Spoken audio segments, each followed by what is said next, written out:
I was very open and transparent with many details today, and I'm very clear that this is going to get posted on the interwebs, and so some of that will be out in the public sphere. But I think unless we're more vulnerable and we're sharing some of these thoughts with folks who are in these positions, situations, I don't know how we will then change that perspective. Yeah. Or we just keep saying work-life balance and we go on and not share much about it. It's, I'm putting, my, walking the walk and of talking the talk of what I think is important. So I Yeah. think it's important for folks to just give themselves some grace, find a person that they trust, whether it's someone at work or another colleague, and share some of this and get some perspective. And not be afraid to maybe have a conversation. I think those are all critical components. Welcome to this week's episode of Leadership Soundbites with Michele and my very two special guests who have been on before. I'm going to start out with Eric. He's the easier one, at least I know it and wrote it down because Baljeet's got a newer role. Division Practice Manager at UC Davis.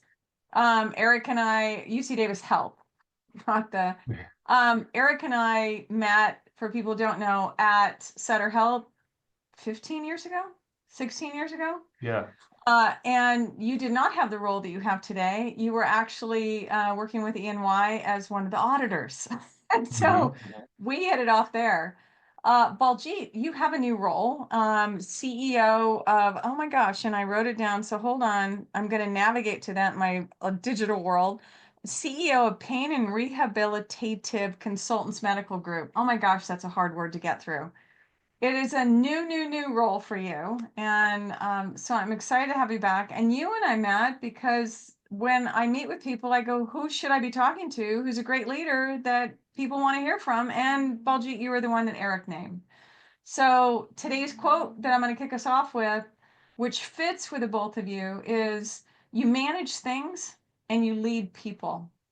So welcome to the conversation. And what I'd love to hear about is, first, how did the two of you meet? Because something stood out about when you met each other that you wanted to stay connected to each other. So welcome. Thank you. Thanks for having us. I guess I'll start off a little bit. So I vividly remember when I first met Baljeet. It was during my kind of transformation or thinking about, I was in finance, as Michele, alluded to, joined Sutter, and I was working in corporate finance. And a piece of me really felt like I really want to get into leadership. I want to get into management, operations, administration. So I kind of started my journey, moving that way. And one of my friends over at Sutter mentioned, hey, you should check out this excellent healthcare organization association called California Association of Healthcare Leaders here in Northern California, part of the ACHE National Association. So I looked into it and I was like, yeah, that looks great. I should really look into this organization.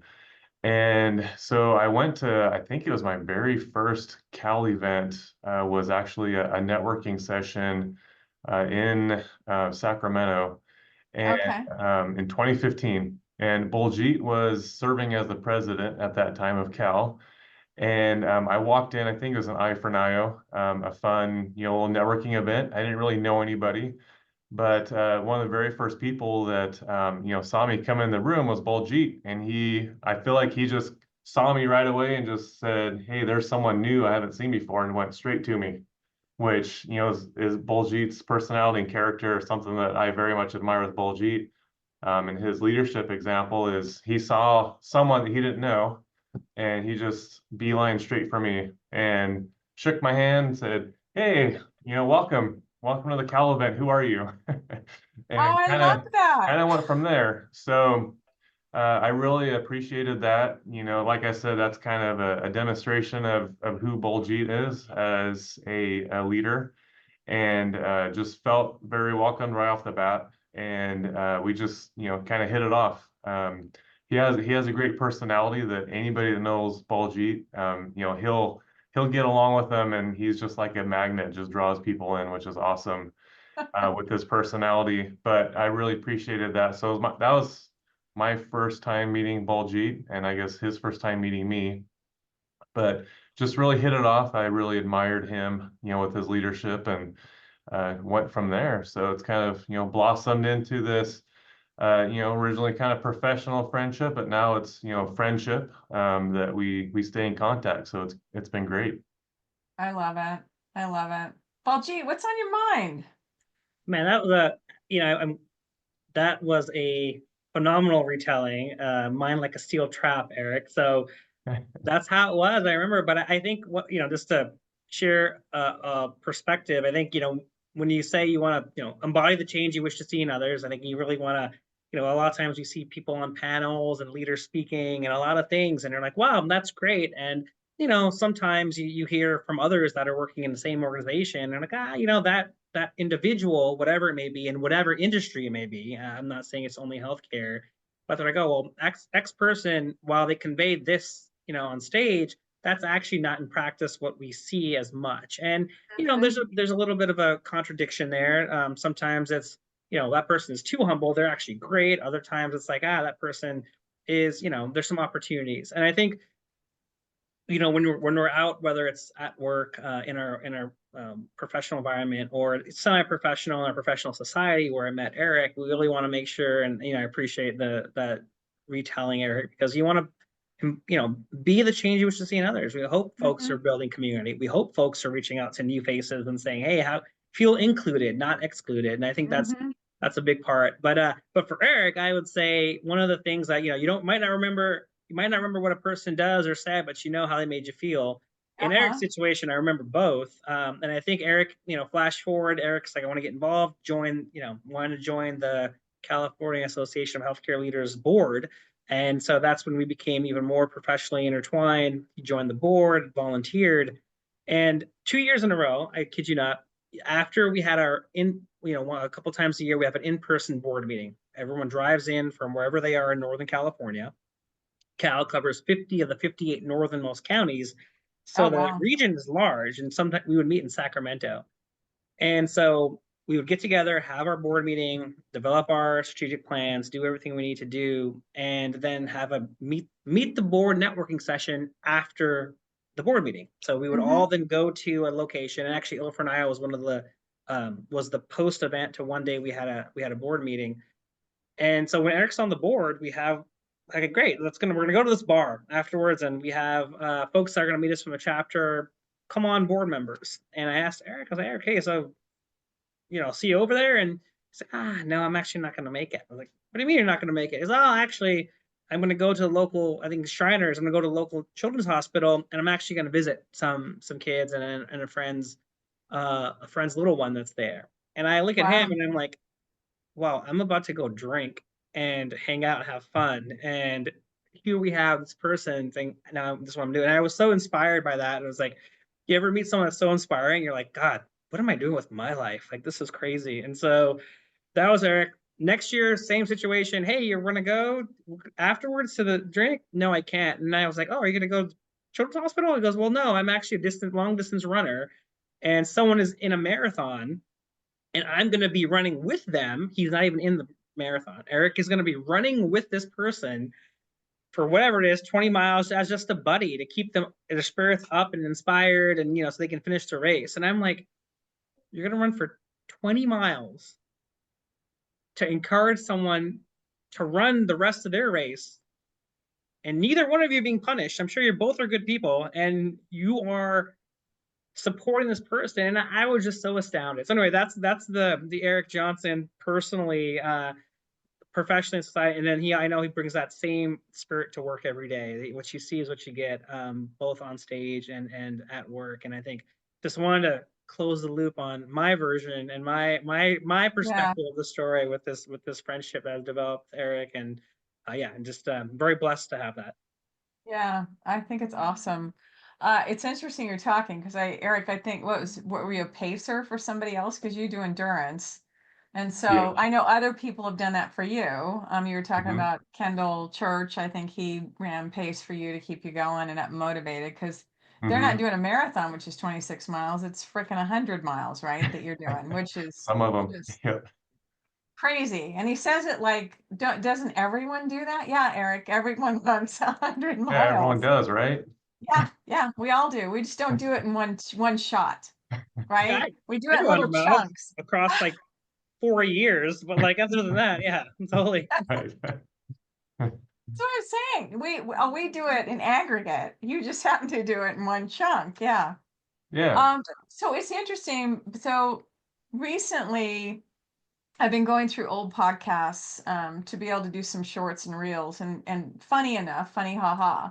The one that I went across today was one from probably 2 years ago, and it was around ethics and leadership, right? The power of ethics, and it's interesting how it kind of touches on what both of you were talking about as far as leadership, and I'm going to say walking the talk, or being, to your point, Baljeet, the change that you want to see. How do you stay the course? Because there are challenges in organizations that we work in that if that will take us off course if we allow that to happen.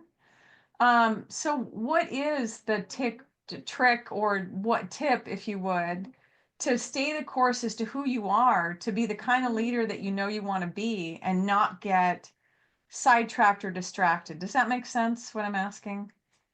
What comes to mind? It's a free for Mhm. all. Who would like to start? Please, Eric. Baljeet, Eric, Sure. Eric.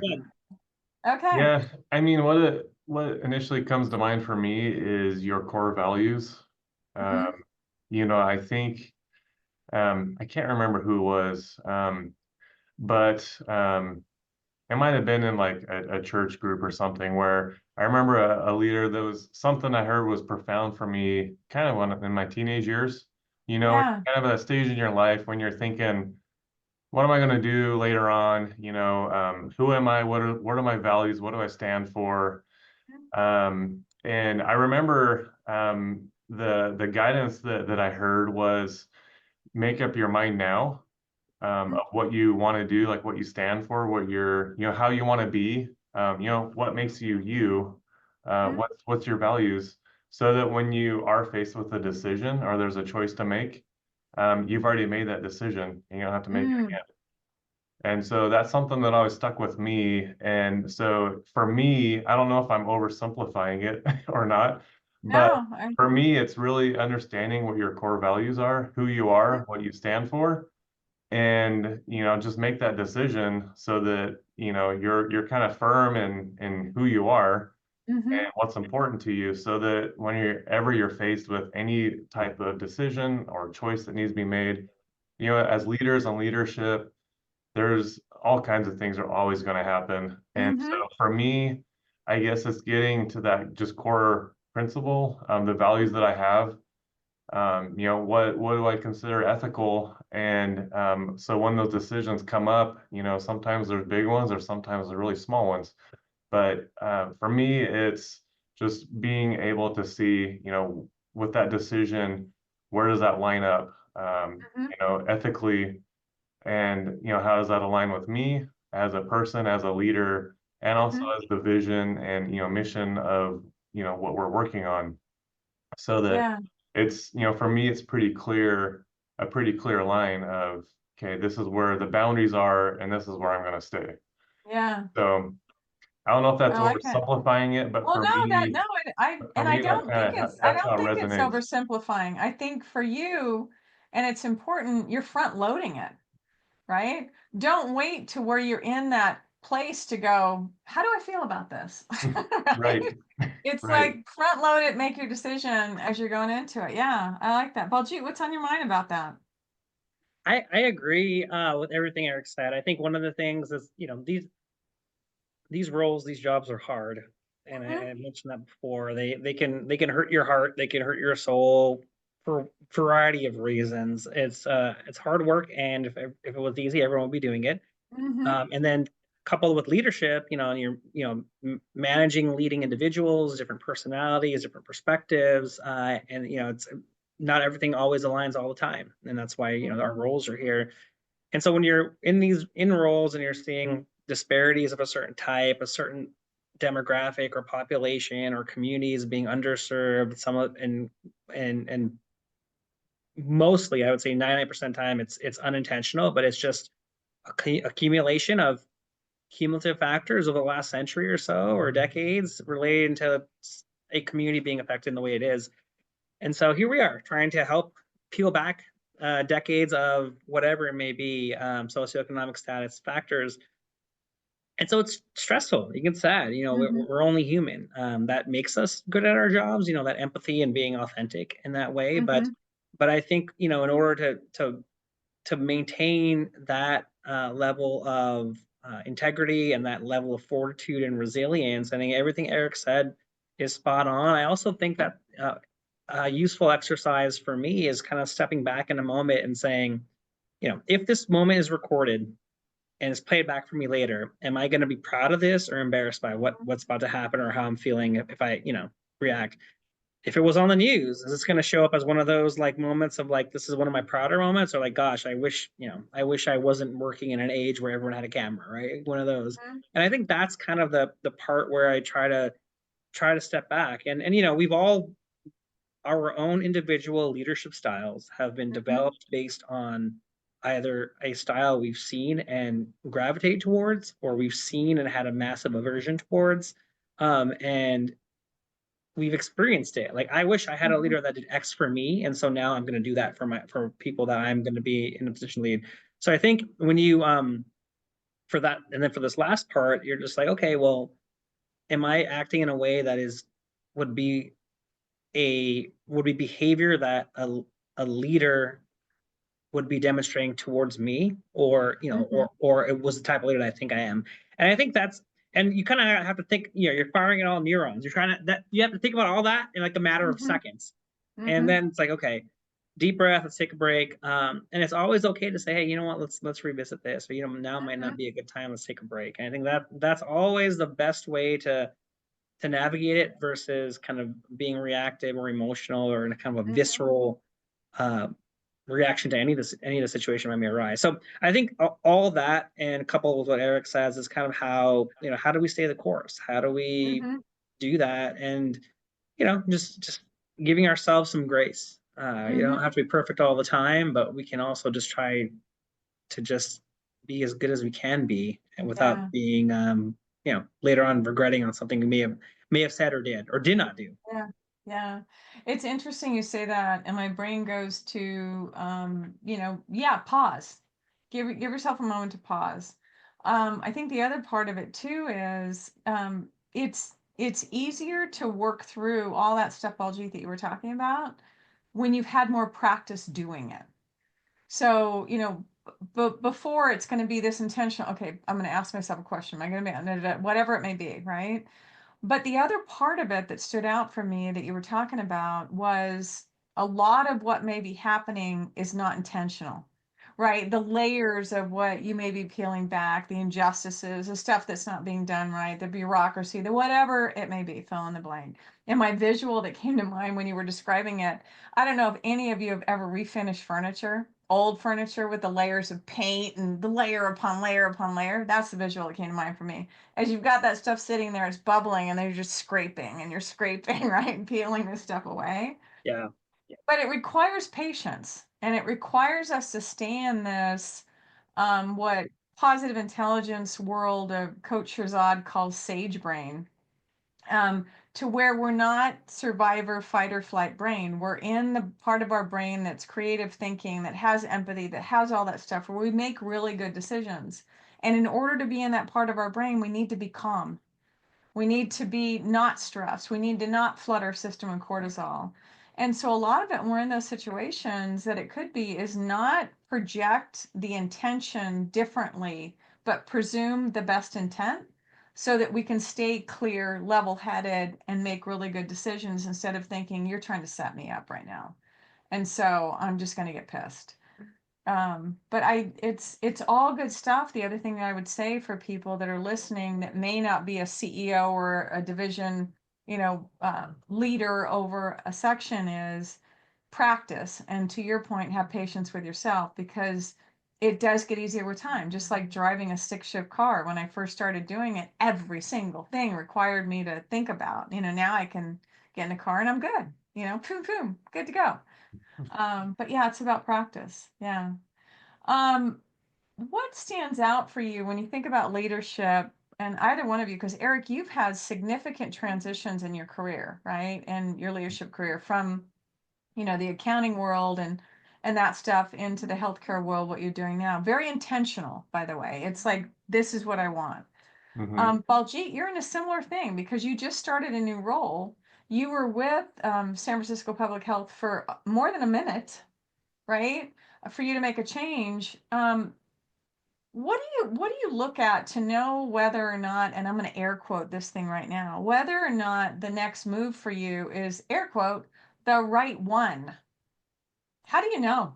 How do you make those decisions, especially when you get to a certain point in your career or in leadership that you're like, whew, this is a big change? Because for me, I remember when I left Sutter Health, I thought, God, if I go to work for another organization, this is how my brain worked.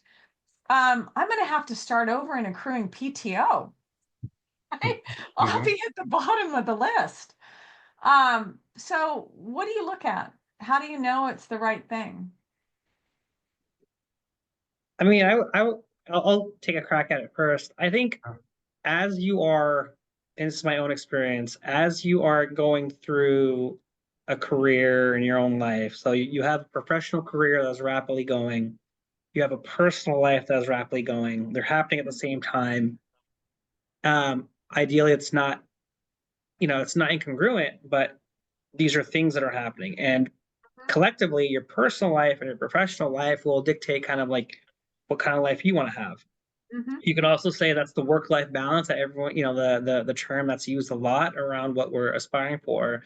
So I think at different parts of your life, one thing might be a priority over another. So your personal life might be a priority, and the personal life can include any, starting a family, either family planning, meeting someone. You can have aging parents or relatives, and you're now a caregiver, uh, whatever it may be.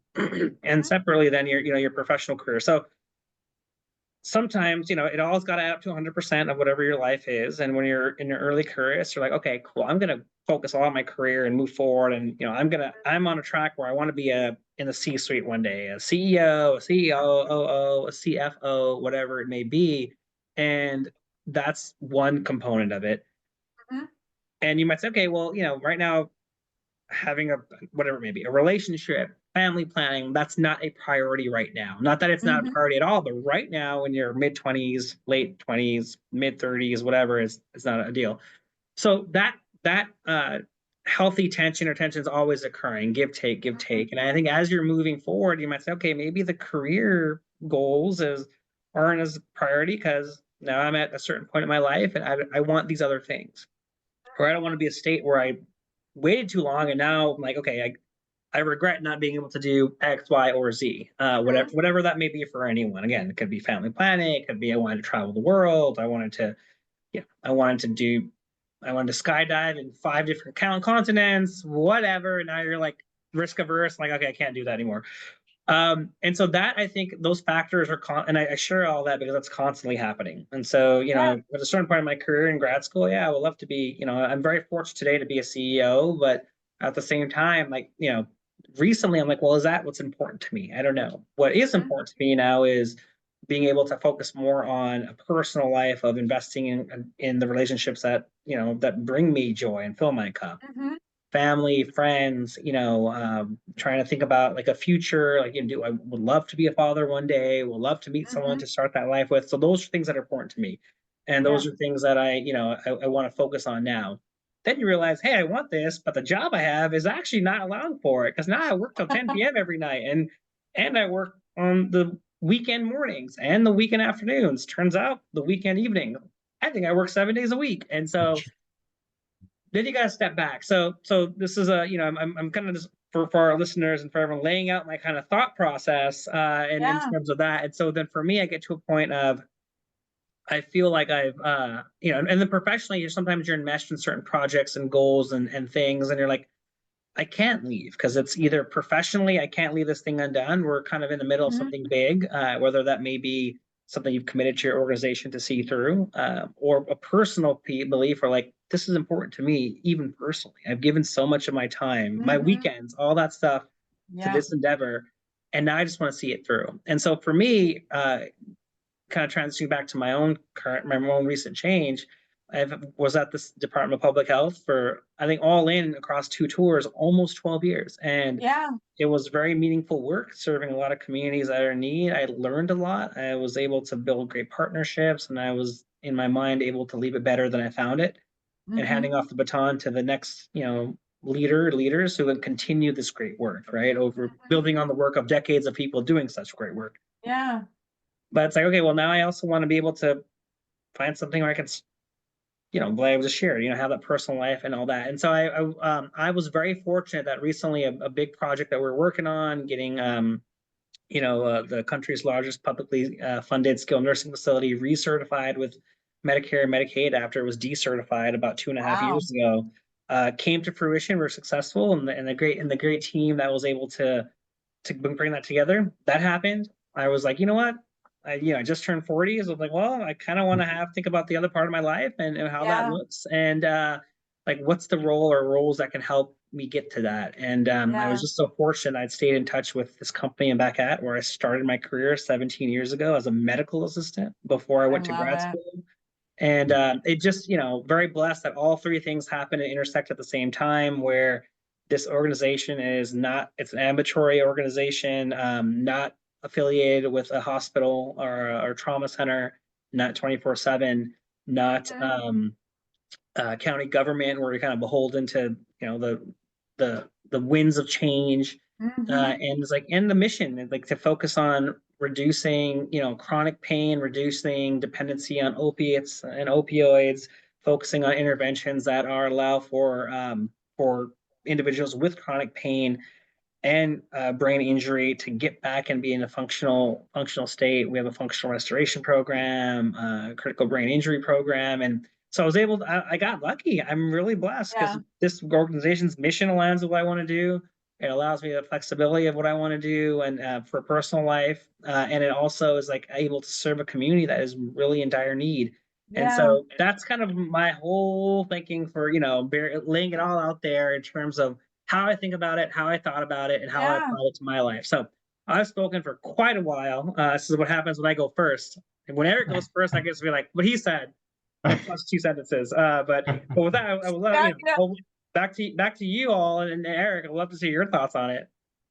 it's so interesting, and I would too. The comment, because it's the thinking part of it. I think what stood out for me is the thinking that went into it, right? And so I think part of it too is if we're very cognizant about where we are in life and what we want in life and what matters to us, then I think other stuff, it's almost, there was a quote that I think it's going to drop tomorrow that I put on, and I heard it somewhere, is that our thoughts become things. So, your thoughts about this matters to me, here's what's going on. We have to at least be intentional around what matters to us. Because otherwise, this opportunity could have come up. If your brain wasn't processing all the other stuff, you may have missed the sign, the clue, Yeah, the yeah, opportunity. yeah, But I think it's important for us to have those thoughts, and not thoughts of, well, I guess I'm doing this, so I'll never do anything else. Really? yeah, So I think that's what stands out for me too, is that be clear, to Eric, your point, with values and what matters to us. What matters to you? What do you want? Where are you at in life? Are just aligning with what you're currently doing, and yeah, realize that you've got choices to be able to step into things that you may not currently be doing. yeah. Um, I will say one of the things that I've shared this with my friends and others is that, I couldn't be in a situation where I was throwing myself a pity party every weekend around, woe is me. Like, I've so much work to do. I wish I could, and not actually doing something to your point, to make a change. So like that meant like being open to conversations and overtures, mhm. going out and starting them myself, learning more. And I think, and that's hard. It's terrifying to, because you're like, ugh, I have to apply for something, or I might not, I might get rejected, or just getting back into that world of searching for your next role. But again, it's, I think you have to, in your own circumstance, you have to take a leadership role in your life, and you have Mhm. to say, here's what I want to do, and I'm going to try to go look for it. Yeah, no, I love it. Eric, what's on your mind? I'm just in awe of everything Baljeet was saying. It's So It's, you're going, yeah, what he said. yeah, exactly. Yeah, thanks for going first. No, and I did have a few thoughts. No, I absolutely love what Baljeet was saying, especially like work-life balance. There's the whole personal aspect of your life, what you're going for, in your personal life, and then also your professional life. And a lot of times they're kind of at odds with each other, what you want professionally, your goals professionally, what you want maybe your personal life doesn't support that or dictate it. In my situation, I've been blessed to met my soulmate, almost 20 years ago, and we got married pretty young. And so, I had some career ambitions and whatnot. And to Baljeet's point is, I really kind of had to really think about work-life balance. I had that going for me in the personal life, and then it was time to focus on professional. And for me, a lot of times what I aspire for professionally is just had to consider the other part of my life. It wasn't just me making the decision; it's my spouse and our family. Early on, we didn't have a son for a while, but then once you throw kids in the mix, it gets a little more complex. But not even kids, you have other things going on in your life, even if you're not married or whatnot.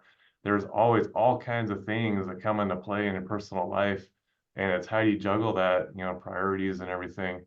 For me, as you alluded to, Michele, for me, I've been very intentional on my career journey and path of where I've wanted to go.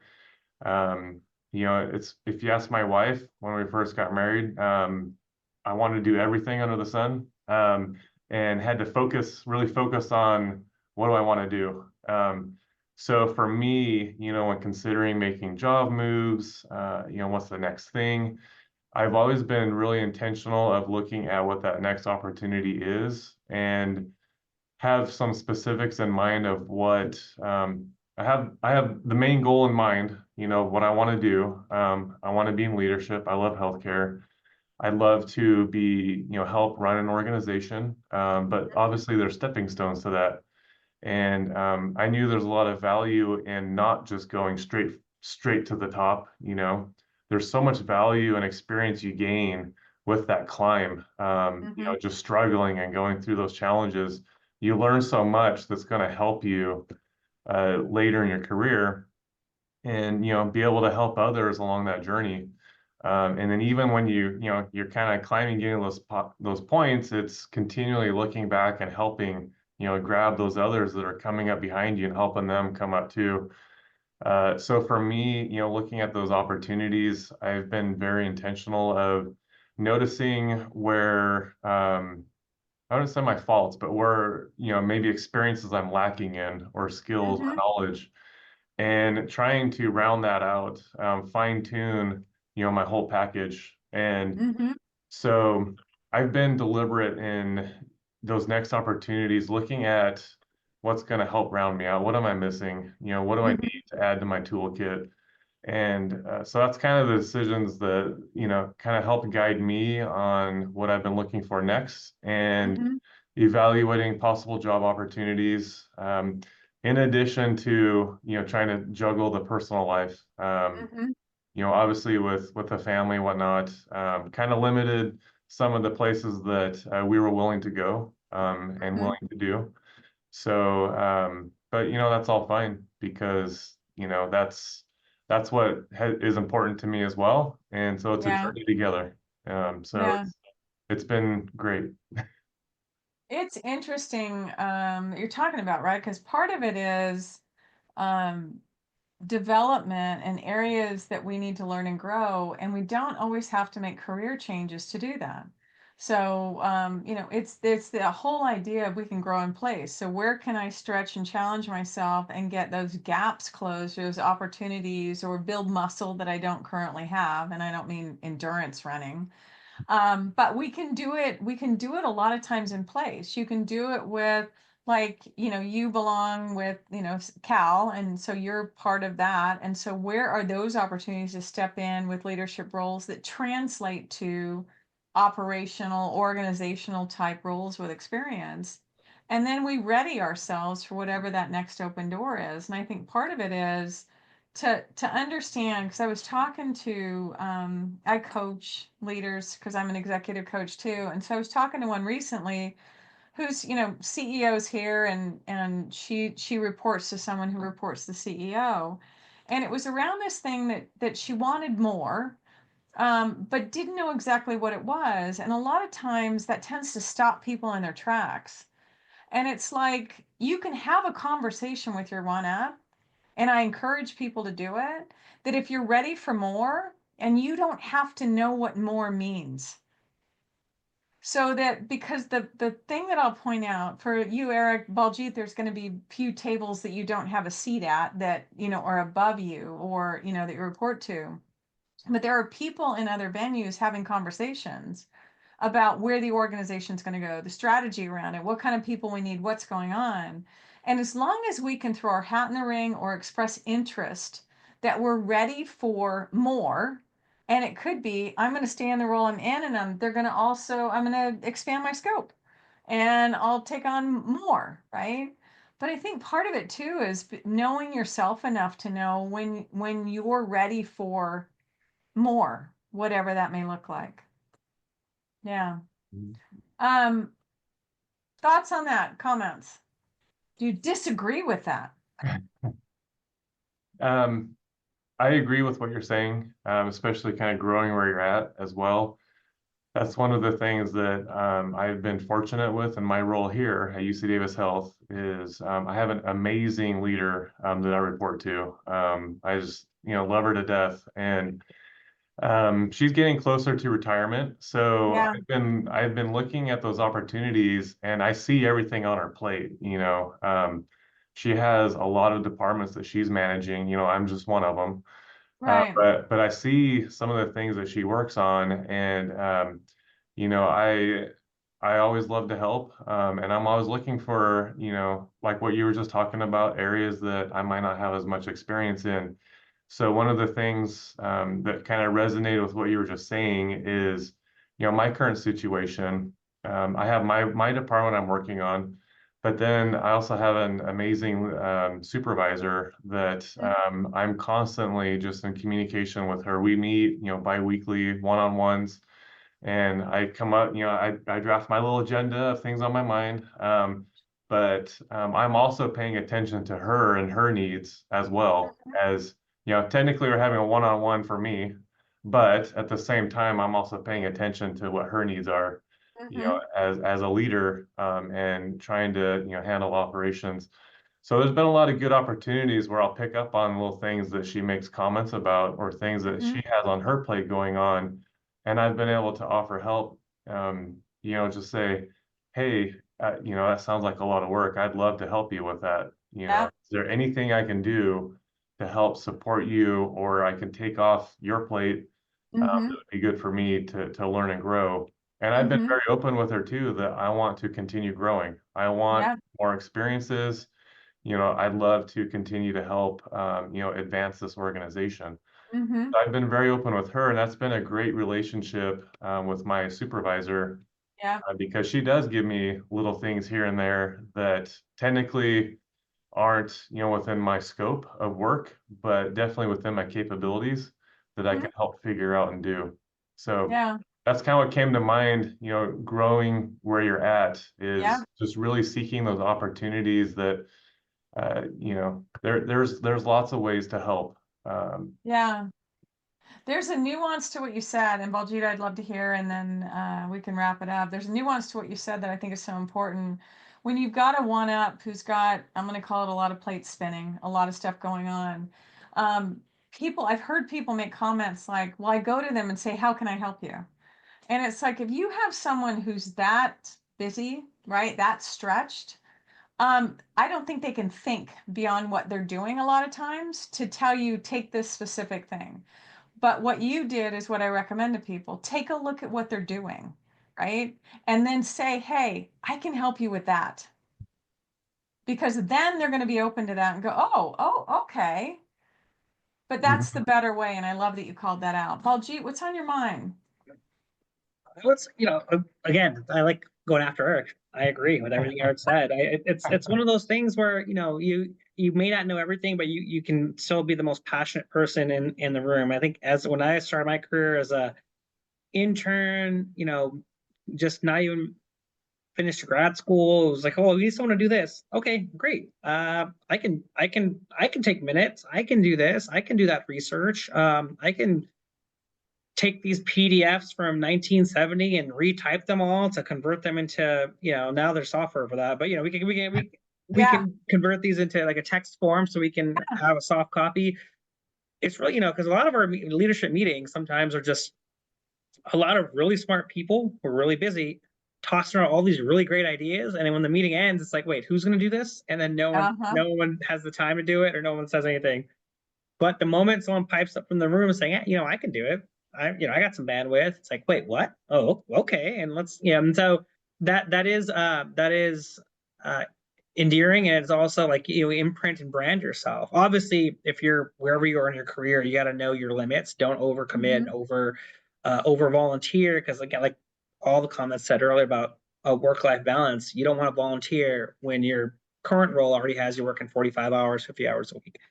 So Mm-hmm. that's one caveat, and make one cautionary component of it all. But I think that's it. And you have one ups who support you. It's so hard to find. I think that's the other Mm-hmm. thing about when you make a move to a new role. Are you going to be able to go work for someone who supports you either more than you get at that moment, or it's gonna be less than you're getting? And I think that's there is a monetary value in that. Mm-hmm. There is a value in having a boss who's very flexible with you, and you might chase a better title or better salary, but if you realize it's like I'm working twice as long and no one's got my back here, something to think about. And so all that being said, I've been the beneficiary of someone taking a shot at on me, and taking putting all their eggs in the basket of relying on me to lead an organization or to lead something in some capacity. And so that's why I also pay it forward. So you have a good feeling about people. You have a good feeling about their work ethic and their character as an individuals, and you want to give them a shot, and that's what you kind of do. So all in, I think that's really part of what orbits the thinking, right? When you Yeah. are stepping up and in for new roles, but also when you're in a position of one day being able to support someone else and being able to Yeah. support. So they might not have the prereqs, they might not have a degree that a master's or whatever it might be, and they might not even have the decade of work experience you're requiring, but they have 5 years, and you're like, you know what, we can teach this person because they Mm-hmm. have some integrity, they have some traits, they have some intangibles that just feels right, or Mm-hmm. this organization is gonna benefit from this personality being with Yeah. us. And I think then you just gotta go with that, and you have Yeah. to, and that's how we improve the betterment of not just our patients and our communities we serve, but the people who work there, right? And so Mm-hmm. and so anyway, that's kind of my perspective on that, but I wholeheartedly endorse everything that's been shared.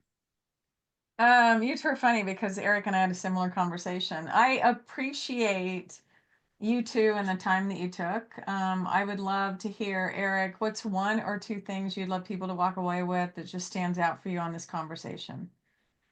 Oh boy. No I pressure. think No, I think summing up kind of what we talked about is know yourself, know who you are, Mm-hmm. know what you stand for, and be steadfast in that. Okay. Um, because challenges come. There's no doubt, like you're gonna be faced with challenges. So I think really understanding and knowing who you are, what you stand for, goes a Mm-hmm. long way and allows you to be that pillar, that rock Mm-hmm. that's needed, especially in healthcare with lots of change and Mm-hmm. uncertainty and all kinds of things that happen. So I guess that's one of my big takeaways is really Yeah. understanding who you are, what you want, what you stand for, so that when those decision points come, you know how to respond already. Mm-hmm. And then, just being intentional about what you want your career to look like and go Yeah. for it. Cool. Yeah. Thank you. I'm bobbleheading. Of course, I've done it the whole time with both of you. Baljeet, what's on your mind? I would say, one or two things to walk away with is just, giving yourself the grace of listening to your body, to your mind, to your heart, your soul, and just And that's okay. It's not a race. It's not about who has a better title, who can do this and that and make more money. What fits your life now? And are you content? And are you able to pay your bills, be with your loved ones, do? And I think that part, it's always easier said than done, but I think it's important that, I was very open and transparent with many details today, and I'm very clear that this is going to get posted on the interwebs, and so some of that will be out in the public sphere. But I think unless we're more vulnerable and we're sharing some of these thoughts with folks who are in these positions, situations, I don't know how we will then change that perspective. Yeah. Or we just keep saying work-life balance and we go on and not share much about it. It's, I'm putting, my, walking the walk and of talking the talk of what I think is important. So I Yeah. think it's important for folks to just give themselves some grace, find a person that they trust, whether it's someone at work or another colleague, and share some of this and get some perspective. And not be afraid to maybe have a conversation. I think those are all critical components of this. But also, don't be shy about saying, hey, I also have some ambitions and this is what I want to do. And being able to have that conversation in a healthy way and in a respectful way with whomever you're having it is key. So I think that those are probably my main sentiments reflecting on what we've talked about today. And yeah, and don't be afraid to make new friends. So go to these networking events and meet people. And I believe it. At some point, everyone was a stranger, right, to someone. And so just whether it's you meet your soulmate, like Eric was talking about, I'm sure that first encounter they didn't know each other, and here they are, right? And separately, I didn't know Eric if I came to that networking event, and here we are. We're blessed to call each other friends outside of work. And anyway, so that's my main insights for today. Yeah, I love it. The other thing I'll say, I literally, like I said, I'm bobbleheading with both of you, is it's okay not to know too. It's okay just to have an inkling that maybe you want something more, or maybe you're curious about something else. There are so many roles that I stepped into that they weren't intentional, but when I heard the role and when I heard about it, then my brain was like, that'd be kind of interesting. I'm kind of curious about that. And lo and behold, down the road, that became the role that was offered to me, and I stepped in and took that job. So I think it's important to give yourself, and I think you both have talked about it, the time to actually think about the future and just dream about it, think about it, speculate about it. You don't have to have this hard, rigid plan. So I appreciate the time. I know it's very valuable that you have, and it's been super cool to get the two of you in a room together. So thank you for that. Until next time, this has been Leadership Soundbites. Please like, share, subscribe. Do the little bell. You'll get notifications, and have an awesome frickin' day. Thank you.